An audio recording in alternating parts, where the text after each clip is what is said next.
If you own a slightly older car and you do repairs on it yourself, the next few minutes of this video might be used to you if you've had the following problems. So a few months ago I was on the Autodoc app and I was looking to order some brake discs for the back of my Leon Cupra. So I jumped into the brakes menu and looked through the options available for my car, and even though all the Cupra's details were entered into the Autodoc app, it was still suggesting several different brake disc diameters and different accompanying brake pads to go with it. I changed my brake discs 4 years ago on the back of the car, but I had no idea where I bought them from or what the part numbers were. And rather than randomly just ordering any old size of brake discs, I went out that night, I took the alloys off, and I measured the brake disc to make sure I received the right brake disc through the post. But what happens in another 4 years' time when I'm stuck in the same situation, I lose the part numbers and I'm not sure what size to order? Well, I've created this handy document here, which will then solve this issue ongoing forever.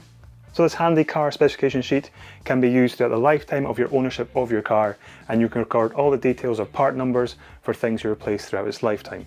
So for my example there, you can see that I've started filling in some of the service items I replace on the car every year. So I've got my oil filter, my fuel filter part numbers, as well as my spark plugs, and also the types of specifications for the fluids that go in the car as well. Also there you can see my front brake disc setup and the rear brake disc setup with the diameter of those brake discs and the part numbers for the ones that are currently on the car. And you've got other areas you can fill in as well. So for the drivetrain, you've got drive shaft, wheel bearing and a hub assemblies, again to record part numbers for these items. So if you're new to the channel, you might be wondering, who the f is that guy? My name's Kev and I've been making car content videos on YouTube for the past 3 years now. Mixture of how-to style videos, modifications and repairs featuring my daily driver, a Leon Cupra R, and my recent project banger, a Seat Ibiza. If that kind of content interests you, then consider subscribing to the channel. So problem 2, now I'm fortunate enough to have my service book still in the car, but if you do happen to buy a second-hand car and it's missing the service book, then you're now wanting to look after that car for the rest of its lifetime, looking to service it every year, but you're not too sure how you're going to record it in an organised fashion, so then if you do decide to sell it later on, you can prove to the new owner that you've looked after the car for the past 3, 4, 5 years. Now many people do keep folders full of receipts of all the parts they bought for the car, but you must admit yourself, you're going to open up a folder and just find a whole lot of receipts with different dates. It's going to be hard to organise that into a way that you can see that the car has been properly serviced. So it'd be good to have some sort of document that would accompany those receipts to then keep it all on track and to show you an overall summary of how the car has been serviced and looked after the past few years. So for that reason, I've now created this car service record. Now on this document for my car, I have filled in a few examples, but I, like I said, have recorded this in my proper service book.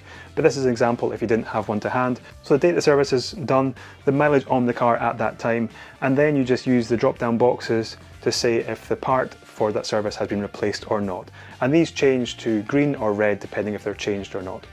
And after you've done this over a number of years, you can see now at a glance exactly what's been changed and what hasn't. Maybe there's one that's got a few red boxes consistently for the last few years, so maybe after the 3rd or 4th year, you're now looking to change that component with your next service.